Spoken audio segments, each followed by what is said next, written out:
네, 오늘도 귀한 말씀 속에서 하나님의 거룩한 뜻을 깨닫고 또 은혜 속에 무장하고 나아가는 귀한 시간 되기를 주님의 이름으로 축복합니다.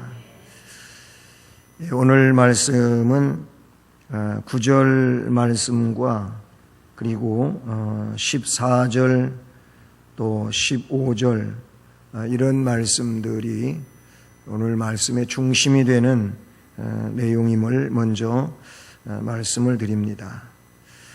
9절에 보면 아무도 능히 셀 수 없는 큰 무리가 나와 흰옷을 입고 손에 종려가지를 들고 보좌 앞과 어린 양 앞에 서서 큰 소리로 외쳐 이르되 라고 하는 말씀이 나오고 있습니다.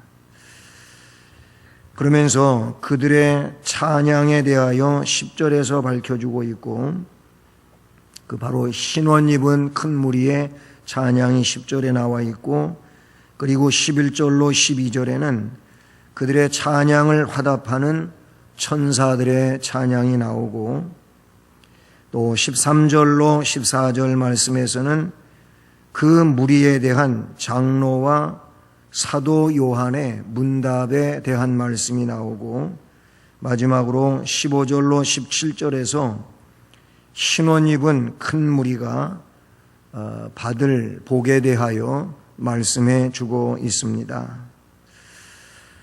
이 흰옷 입은 큰 무리는 어디서 왔는지 또 무엇을 하고 있는지 이런 내용들을 결정적으로 말씀해 주고 있습니다. 먼저 이 흰옷 입은 무리는 그 9절 말씀 앞부분을 보게 되면은 온 세계에서 나온 자들이다. 이 온 세계라고 하는 말은 온 세상이라고도 말할 수가 있겠죠. 온 세상에서 나온 자들이라고 볼 수 있는데 그런 의미는 각 나라, 이 각 나라는 모든 국가를 말하지요. 각 족속은 모든 민족을 말하고요. 그리고 모든 백성은 모든 사람, 그리고 어떤 신분에 있든지 모든 사람을 말하고 모든 방언은 모든 민족이 사용하는 언어권을 말하고 있다. 이렇게 볼 수가 있습니다. 그러니까 각 나라와 각 족속 모든 백성과 모든 방언은 온 세상 속에 살고 있는 모든 사람들 중에서라고 말할 수가 있습니다. 바로 그런 온 세상의 민족과 또는 사용하는 언어권 속에서 나온다. 이렇게 이 말씀에서는 나타내 주고 있죠. 세계의 그 국가로 형성되어 있는 국가 수는 196개국이라고 그렇게 나오고 있죠.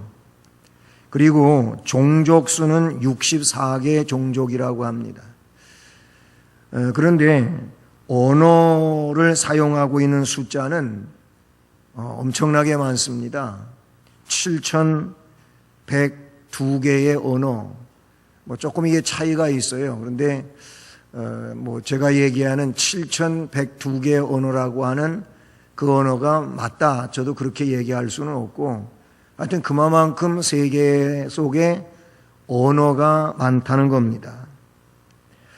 그 언어를 크게 분류를 해봤는데 10만 명 미만이 사용하고 있는 언어가 5,765개나 된다고 합니다. 그리고 896개 언어는 100명 미만의 사람들이 사용하고 있다 그래요.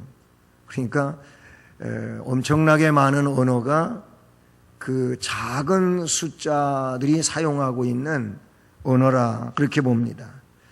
어쨌든 언어의 세계 인구의 80%는 즉 80%의 사람들은 그 많은 언어가 있지만은 82개 언어를 80%가 사용하고 있다고 합니다. 그러니까 소규모의 사람들이 오히려 더 많은 언어를 사용하고 있다는 겁니다.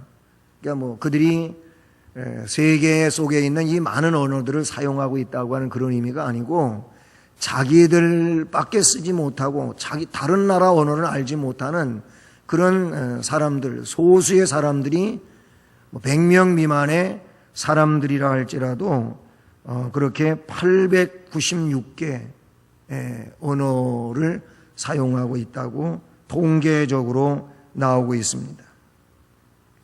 대한성서공회 2012년 보고에 의하면은 세계에 이렇게 7,000개가 넘는 언어가 있는데, 그럼 몇 개 언어라고 하는 것은 글로 표시할 수 있다고 하는 건데, 성서공회의 성경 번역에 있어서는. 근데 대한성서공회는 2012년에 2,551개 언어의 글로 그렇게 번역이 되어서 그런 언어를 사용하고 있는 민족들에게 성경을 보급하고 있다, 이렇게 보고를 했습니다. 언어에 대한 이야기, 어떤 민족에 대한 이야기를 하고자 하는 것이 아니고 온 세계, 그러니까 성경이 번역이 되어지고 성경이 그렇게 글씨로 만들어져서, 언어의 어떤 글씨로 만들어져 가지고 그 사람들 속에도 복음이 전해지고 있다, 그런 얘기인 것이죠. 주님이 마태복음 28장 19절 이하에서 너희는 모든 민족에게 혹은 족속에게 복음을 전하라 라고 말씀하시지 않았습니까? 그러니까 세계 속에 이렇게 그 언어를 사용하고 있는 언어권의 사람이 작다 할지라도 그 언어로 성경을 번역을 해서 글로 만들어서 그들이 쓰는 글로 만들어 가지고 그들에게도 복음이 전해질 수 있도록 하고 있다는 것이죠. 그래서 그 속에서도 하나님의 선택되고 구원되어진 이 백성들이 무슨 옷을 입고? 흰옷을 입고 나온다는 겁니다. 그러니까 우리 대한민국은 굉장히 하나님의 크고 놀라운 은혜와 복을 받은 나라다, 이렇게 볼 수가 있어요. 그렇게 말할 수 있는 것은 우리는 인구수도 세계 속에서 그래도 적지 않은 나라에 속하는 거죠. 그리고 이 나라에는 벌써 120년도 훨씬 전에 복음이 들어오게 되고, 그리고 복음이 들어올 그 당시에부터 우리의 언어, 글로 성경이 번역이 되어지고, 그래서 우리에게는 성경이 주어져 있다는 거예요. 그래서 이 성경은 진리의 말씀들을 통하여 복음을 믿고, 그리고 진실된 이 구원의 생활을, 이 신앙의 삶을 살아갈 수 있게 된 것은 진정한 은혜요 복이 된다, 이렇게 볼 수가 있는 것이죠. 각 나라와 족속과 모든 백성과 방언에서 나온다고 하는 것은, 이 나오는 이들은 영적 이스라엘이라고 하는 로마서의 표현을 우리가 사용해 볼 때에 이들이 곧 하나님의 선택되고 은혜받은 하늘 백성이 되는 줄로 믿습니다. 근데 그 무리는 아무라도 능히 셀 수 없는 큰 무리라고 말하고 있는데, 이것은 그 인맞은 자의 수가 14만 4천 명에 한정되어 있지 않다고 하는 것을 말씀하고 있는 것이죠. 물론 앞부분에서는 그 12지파에 1만 2천 명씩, 매 지파 1만 2천 명씩에서 14만 4천 명이라고 하는 숫자가 나왔지만, 이미 그 수를 14만 4천 명이라고 해놓고 능히 그 어느 누구도 셀 수 없는 큰 무리라고 하는 것은 이게 그냥 14만 4천 명이 아니라는 내용을 우리는 이 말씀에서도 느낄 수 있지 않겠습니까? 그러니까 문자적으로 14만 4천 명이 아닌 이미 14만 4천 명이라고 해놓고는 셀 수 없는 큰 물이라고 이야기할 이유가 있냔 말이에요. 그렇지 않겠지 않습니까? 그러므로 인맞은 자의 수는 14만 4천 명이라고 하는 문자적 숫자에 한정되어 있지 않은 그 수는 상징성을 갖고 있고 때문에 사람들은 그 수를 헤아리기 어려운 큰 수라고 하는 것을 우리가 깨닫게 되는 것이지요. 자, 우리는 대한민국에서 그것도 이 수원성심교회에서 흰옷을 입고 주님 앞에 나아가는 이들이 된 줄로 믿습니다. 그렇잖아요. 그냥 세계적 속에, 이 세계적인 내용도 그 속에서보다도 이 내용을 아주 좁혀가지고 우리도 역시 상징적인 구원의 수에 속하는데 영적 이스라엘인데 즉 그 상징 14만 4천에 속하는데 대한민국, 우리나라는 대한민국이니까 우리는 대한민국 사람들이고요.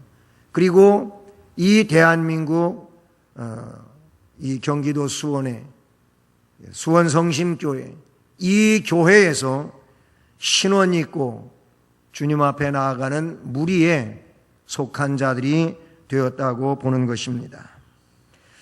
중요한 것은 뒤에 또 말씀을 드리겠지만은 이 흰옷을 입는 일에 대한 것이 중요하다 이렇게 볼 수가 있는 겁니다. 예수를 구세주로 믿는 사람, 예수 그리스도의 피공로에 의하여 그 죄를 씻은 자들은 흰옷 입은 사람들이고 그리고 주님 앞에 설 수 있는 은혜의 자격을 갖고 있는 귀한 백성들인 줄로 믿습니다. 그래서 오늘 말씀에 보게 되면 흰옷을 입은 자들은 다른 이들이 아니고 승리한 자들이라고 하는 것을 알 수가 있어요. 이미 요한계시록 2장과 3장에 각 7 교회에 대하여 말씀을 주시면서 그 교회와 교회들 속에 말씀의 마지막 부분에 보게 되면 아주 중요한 내용을 나타내 주고 있는데 이기는 자는 이 내용을 말씀해 주고 있습니다. 우리가 이기는 자가 되어야 합니다. 옛시대의 믿음의 선진들이라든지 오늘 이 시대의 우리들이라든지 이후 세대, 미래 세대라든지 어느 세대에 속하든 중요한 그 내용은 뭐냐면 그 시대 속에 살던 그 시대의 사람들이 그 시대 속에 있었던 환난에 대하여 이기는 자가 되어야 한다는 겁니다. 여러분, 지금도 우리가 삶을 살아갈 때에 이기지 못하는 이런 사람들이 있다는 거예요. 예수를 구세주로 고백은 하는 것 같지만 그 마음 속에 있는 원한에 대하여, 분노에 대하여 그거를 사랑으로 녹이라고 주님은 말씀하고 있는데 그걸 못하는 거예요. 그게 못 이기는 거지요. 지고 있는 거지요. 그걸 이겨야 되는데 이기지 못하고 거기에 붙들려 살고 거기에 묶여 살고 하는 이런 일들은 성령의 사람이라면 이미 정과 욕심을 십자가에 못 박은 것이고 정과 욕심을 십자가에 못 박았다고 한다면 그는 뭐예요? 자기 자신을 내려놓은 자란 얘기죠. 그러면 그것을 내려놓은 자에게 충분히 감당할 수 있을 텐데 그걸 못한다고 하는 것은 안 된다 그런 얘기예요. 그러면서 그들이 주장하는 얘기는 뭐냐면 사람은 어쩔 수 없어 이런다는 거예요. 물론 사람은 어쩔 수가 없겠지요.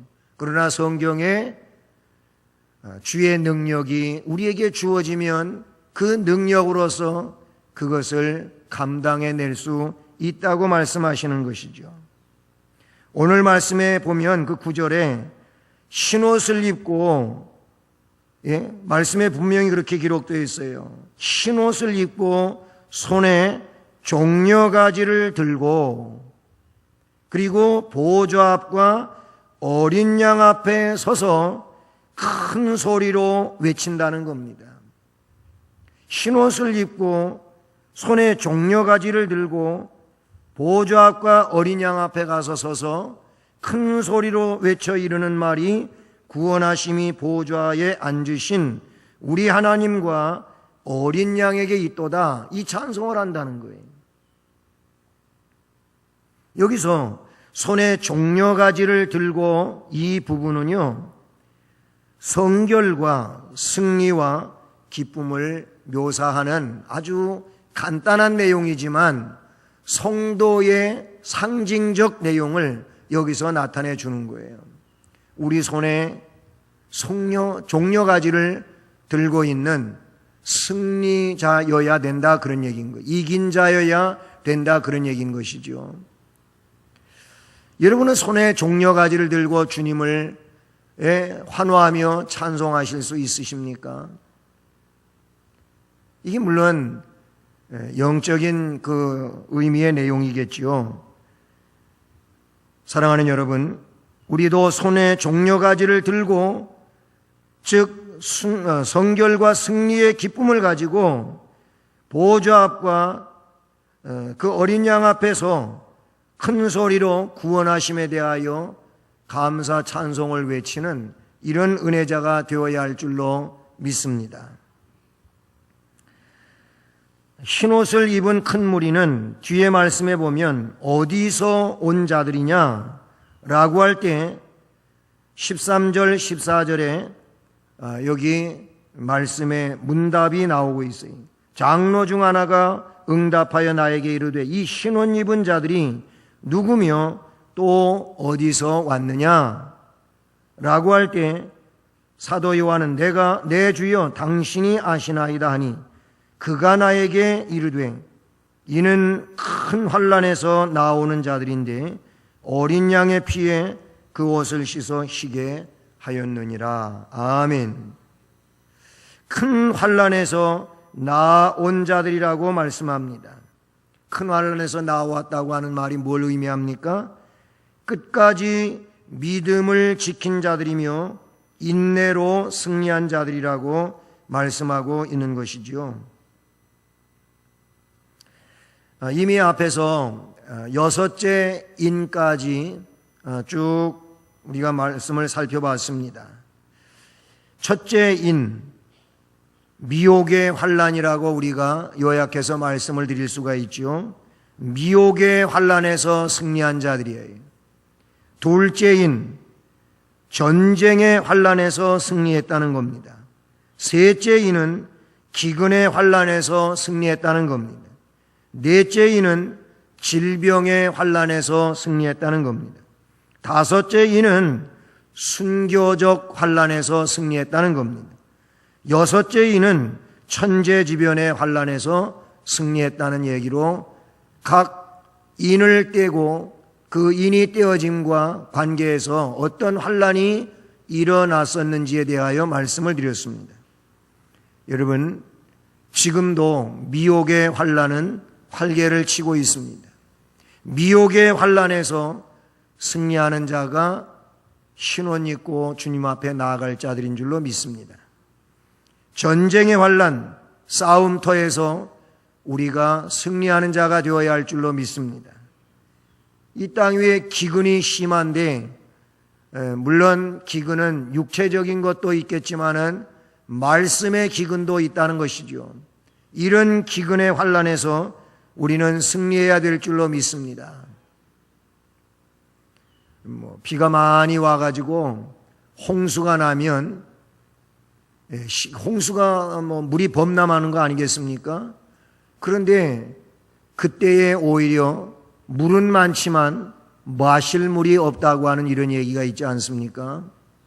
그래서 홍수로 어떤 도시를 쓸고 지나가면 거기에 먹을 물이 없어가지고 세계 적십자 기구에서 여러 가지 원조를 하는데 그 중에 빠뜨리지 않는 아주 가장 큰 분량이 뭐냐면 물입니다. 물.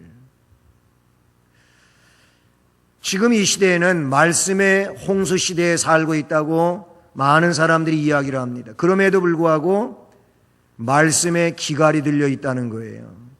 무슨 얘기일까요? 사람들이 말씀의 기갈 속에 말씀의 능력 안에 살지를 못하는 이런 안타까움이 있는 것이죠.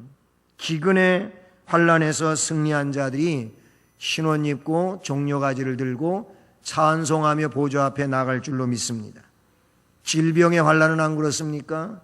점점 더 마지막 때를 향하여 갈수록 의학은 발달이 되고 수명은 길어지지만 그러나 사람들은 질병에 시달리고 있어요. 장수는 하고 있지만 그러나 그 수명이 어때요? 건강하게 오래 가는 게 아니고 병을 앓으면서 오래 간다는 거예요. 질병 속에 있으면서 오래 가는. 그러다 보니까 그런 질병의 문제 때문에 신앙이 흔들리고 어려움을 겪어요. 이 또한 정말로 큰일이 아닐 수가 없다는 얘기죠. 이 환란에서 우리는 승리해야 될 줄로 믿습니다. 순교적 환란이 또한 도사리고 있습니다. 우리는 죽음을 각오하고 믿는 신앙일 때 승리자가 될 수가 있고 신원 있고 손에 종려가지를 들고 주님 앞에 나아갈 수 있게 되는 줄로 믿습니다. 근데 지금 이 시대는 그런 믿음을 가지려고 하지를 않아요. 순교자적 믿음을, 죽음을 각오한 믿음을 가지고 그런 믿음으로 주님을 섬기려고 하지 아니하고 좀 쉬운 얘기고 정말 엉터리 같은 얘기인지는 모르지만 대충 믿는다는 거예요. 대충. 사람들이 신앙생활을 대충 한다는 거죠. 이 시대는 신앙생활을 대충 하다가는 열매를 못 맺습니다. 주님은 열매를 요구하시는데 열매를 못 맺어요. 왜 그렇습니까? 대충이라는 게 뭡니까? 세상과 혼합되어 산다는 그런 얘기지 않겠습니까? 그러다가 보니까 구별도 없고 거룩성도 없고 성경에 기록된 것처럼 경건의 모양은 있는데 경건의 능력이 없는 거예요. 그래서 기도 한마디도 제대로 뼈 있게 하지를 못하고 말씀 한번 암송해라 보면은 말씀 하나 알고 있는 게 제대로 없고 찬송 하나 불러보라면 찬송 하나 처음부터 끝까지 제대로 알고 있는 것도 없고 이게 뭐예요? 신앙생활이 다 대충 그냥 그렇게 해도 되는 것처럼 생각하고 있기 때문에 그런 거예요. 이게 큰 문제가 아닐 수 없어요. 천재지변의 환란에서 승리해야 된다고 이미 우리는 7가지의 인과 관계에서 말씀드렸던 바입니다. 사도행전 5장 41절 말씀을 보면 사도들은 이렇게 말하고 있습니다. 그 이름을 위하여 능력받는 일에 합당한 자로 여기심을 기뻐하면서 공회 앞을 떠나니라. 예수 그리스도의 이름을 위하여 능력받는 일에 합당한 자로 여기심을 기뻐했다는 거예요. 그 일이 기뻤던 거예요. 주님의 이름 때문에 능력받는 게 기쁘다. 지금 우리는 주님의 이름으로 능력을 받고 욕을 먹고 핀잔을 얻고 조롱을 받으면 기분 나쁘고 이게 슬픔이에요. 사도들은 그 이름 때문에 능력받는 일을 합당한 자로 여기심을 받고 그래서 기뻐한다 그랬어.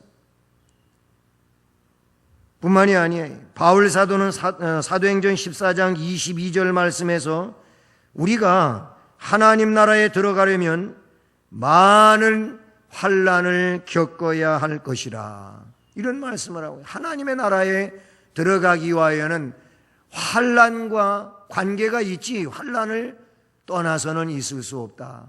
이런 말씀을 바울 사도가 사용하고 있다는 거예요. 이건 주님이 이미 나를 따라오려면 너 자신이 부인되어져야 하고 그리고 너에게 맡겨진 십자가를 져야 하고 그 십자가를 지고 나를 따라와야 된다고 하셨지 십자가를 내려놔도 된다, 벗어놔도 된다, 그 십자가 안 져도 된다, 나를 안 따라와도 된다, 그냥 너 마음대로 살아라 이렇게 하신 데가 없다 그 얘기예요. 자아가 깨져야 되고, 그래서 너 자신이 부정되어져야 되고, 대신에 내가 너희들 안에서 시인되어져야 된다. 이 세상에서 나를 시인하면 내가 너희들을 하나님 아버지 앞에서 시인해 주지만, 이 세상에서 너희들이 나를 부인하면 내가 아버지의 나라에서 너를 부인한다. 주님이 하신 말씀이에요.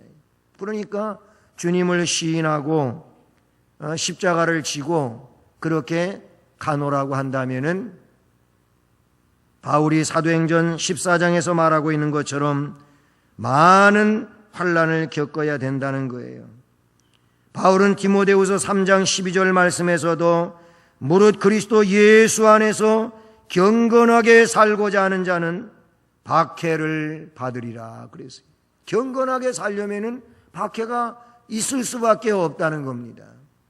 불경건하게 살면은 박해가 없지만 경건하게 살면 박해가 있다는 거예요. 그러니까 큰 무리는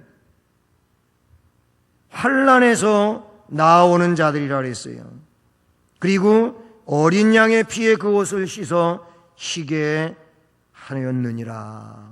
환난에서 나온다는 얘기는 이미 말씀을 드린 것처럼 여러 가지 미혹, 전쟁, 기근, 질병, 순교, 아니면 천재지변 등등 세상을 사는데 환난들이 있는 겁니다. 그리고 믿는 자로 세상을 살아갈 때에 우리에게 해를 가하는 이들이 있다는 거예요. 그런데 그런 것들이 환난이란 말이에요. 이 환난을 뚫고 나와야 돼요. 환난을 통과하고 나아가야 된다, 그런 얘기예요. 바로 이처럼 신원 입은 자들은 승리자들이라는, 환난을 통과하고 나온 이들로서 승리한 자들이다 라고 말씀해 주고 있습니다. 그리고 이 신원 입은 무리는 결국 환난에서 나와서 구속의 감사 찬송을 부르는 자들임을 말씀해 주고 있습니다. 구속의 감사 찬송을 우리가 기쁨으로 부를 수 있기를 주님의 이름으로 축복합니다. 뭐라고? 보좌 앞과 어린 양 앞에 서서 큰 소리로 외쳐 이르되 구원하심이 보좌에 앉으신 우리 하나님과 어린 양에게 있도다. 이 찬송을 즐겨 부른다는 사실이죠. 찬송은 이 지상에서뿐만 아니라 천국에서까지 불려지는, 이어져가는 놀라운 사역이라고 하는 것이죠. 하나님 앞에 가서 우리는 더 기쁘게 찬송해야 될 줄로 믿습니다. 이 땅 위에서 찬송을 즐겨하는 자가 하나님 앞에 가면 더욱 기쁨으로 찬송하게 될 줄로 믿습니다. 찬송하는 자가 되어야 돼요. 하나님은 찬송을 기뻐하시는 줄로 믿습니다. 그리고 그 찬송이 역시 우리가 찬송을 통해서도 얻는 유익은 말할 수 없이 크다고 하는 사실을 우리는 잊지 말아야 하겠습니다.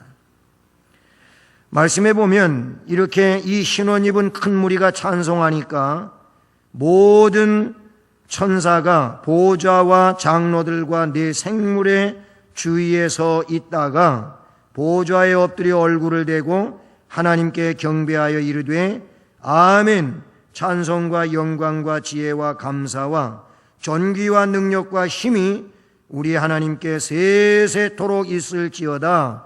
아멘 하고 찬송하고 있음을 보게 됩니다. 찬송은 부르면 또 화답송이 있고 그 화답송에 또 기쁨으로 찬송하게 되고, 이렇게 찬송은 순환되어진다고 하는 것을 말씀해 주고 있다는 사실이죠. 여러분, 누가 찬송을 너무나 은혜롭게 그렇게 행복하게 기쁨으로 찬송하면 여러분도 찬송하고 싶지 않습니까? 아니면 적어도 그 찬송에 나 저 찬송 진짜 공감한다 그러면서 뭐라고? 아멘, 아멘, 아멘, 아멘 하지 않습니까? 그렇잖아요. 내가 CD를 통해서 찬송을 듣든 TV를 통해서 찬송을 듣든 아니면 현장에서 찬송을 듣든 그럴 때 그 찬송에 내 마음이 어떻게 반응하고 있습니까? 이거는 매우 귀중한 일이에요. 누가 찬송을 해도 그 찬송의 은혜를 누리기보다는 야, 저 사람 진짜 노래 잘한다, 뭐 이 정도로 가면 안 된다는 거예요. 그 사람이 무슨 뭐 가수같이 그냥 노래 잘하는 거 보여주려고 한 겁니까? 그게 아니잖아요. 찬송은 뭐예요? 사람 앞에서 자랑하는 게 찬송이 아니고 하나님 앞에 올려드리는 게 찬송이잖아요. 찬송하는 자는 그 마음을 가지고 찬송하는 거잖아요. 그러면 그렇게 하나님 앞에 저렇게 온 마음과 정열을 다하여 영광을 올려드리고자 찬송하는 그 찬송을 대할 때에 나도 같은 마음으로 하나님 앞에 찬송을 올려드리는 그런 함께하는 자가 되어야 하는데, 그 함께하는 자가 뭐예요? 그 찬송을 공감하면서 아멘 하는 겁니다. 아멘 하는 게 그거예요. 오늘 말씀에도 보면은 그 신혼임은 무리들이 찬송하고 또 하나님 보좌 앞에서 천사들과 장로들과 그룹이 찬양을 하고 하는 이 내용을 우리가 보게 되지 않습니까? 결국 결론은 뭡니까?